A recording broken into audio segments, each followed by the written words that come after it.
Hey everyone, and welcome back to Magic Game World. Today we're journeying deep into the digital heart of Middle-earth. From the soaring peaks of the Misty Mountains to the fiery depths of Mount Doom, The Lord of the Rings has inspired countless adaptations.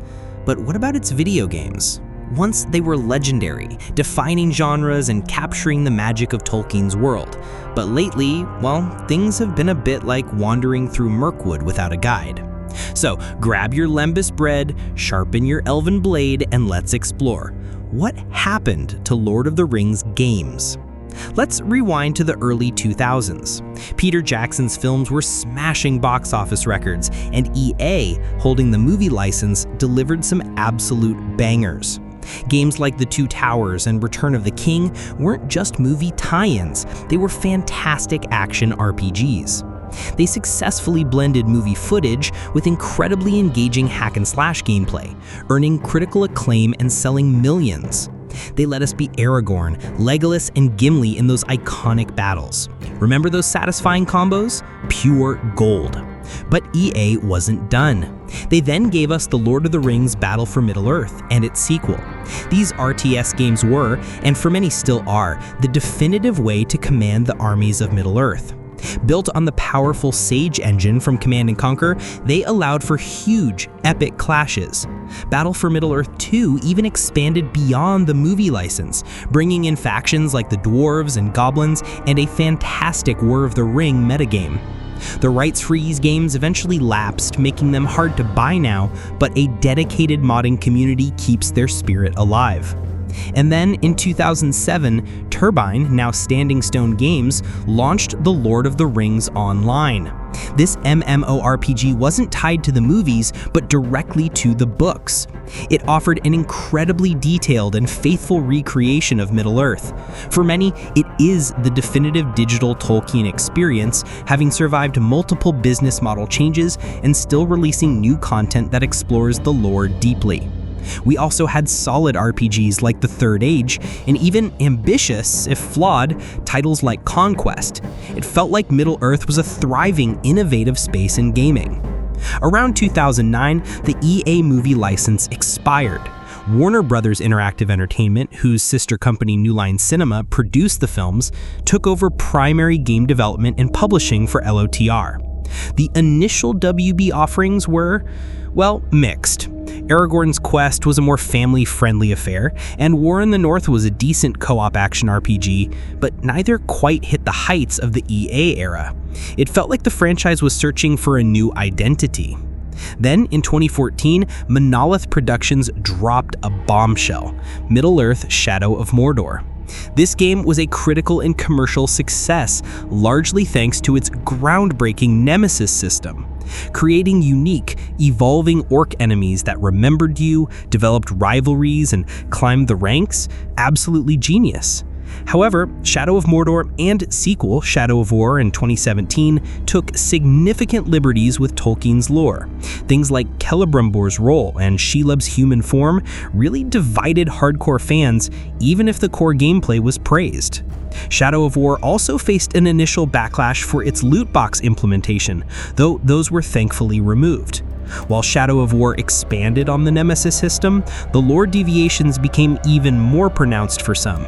And after that, a strange quiet descended over major Lord of the Rings PC and console releases from WB. For several years after Shadow of War, the Lord of the Rings gaming landscape became dominated by mobile titles. Games like Rise to War found an audience, reflecting broader industry trends towards mobile and microtransactions. But for fans craving big, immersive experiences, it was a frustrating wait. Then, in 2023, came The Lord of the Rings Gollum. Oh boy. Developed by Daedalic Entertainment, Gollum was a critical disaster, plagued with technical issues, outdated graphics, clunky gameplay, and a story that just didn't resonate. It became one of the worst reviewed games of the year. Its failure was multifaceted, a mismatch between Gollum's abilities and the stealth platformer genre, clear signs of development pipeline issues, and a general misunderstanding of what fans wanted. It was a massive blow to the brand's gaming reputation, and Daedalic subsequently announced they would cease internal game development. So, after Gollum, is all hope lost? Well, not entirely. In fact, a new chapter is already beginning, largely spurred by a major shift in rights ownership. In August 2022, Embracer Group acquired Middle-earth Enterprises, giving them the rights to video games, movies, board games, merchandise, and more based on The Lord of the Rings and The Hobbit. This consolidation of rights is huge. Previously, things were fragmented. Embracer has stated its intention to explore new creative avenues and collaborations, which could mean more diverse games and potentially more faithfulness to the source material. The community is buzzing with anticipation for what this new era could bring. So what's new or on the horizon that's generating all this hype? Well, we recently saw the release of The Lord of the Rings Return to Moria in late 2023 for PC and early 2024 for consoles. This survival crafting game puts you in the boots of dwarves reclaiming their ancestral home in the Fourth Age. While critical reception was somewhat mixed, its release definitely marked the start of this new wave of Middle-earth titles under Embracer and showed a willingness to explore different genres. Looking ahead, the hype continues to build. Amazon Games is developing a new Lord of the Rings MMO. This is their second attempt after a previous project was canceled. Details are scarce, but given Amazon's massive investment in the Rings of Power series, a successful MMO could be a huge win for them, and fans are incredibly curious to see what they deliver. The potential for a modern, large-scale Middle-earth MMO is extremely exciting. And perhaps one of the most hyped announcements, Weta Workshop, the very same creative wizards behind the movie's practical effects, are partnering with Private Division to publish a new game set in Middle-earth. This is particularly thrilling given Weta's deep understanding and love for Tolkien's world. Knowing their pedigree, the hype for whatever they're crafting is through the roof. The prospect of their artistry being directly translated into a game has many fans ecstatic. So, why the roller coaster for LOTR games? Several factors. Licensing complexity made long-term strategies difficult for years.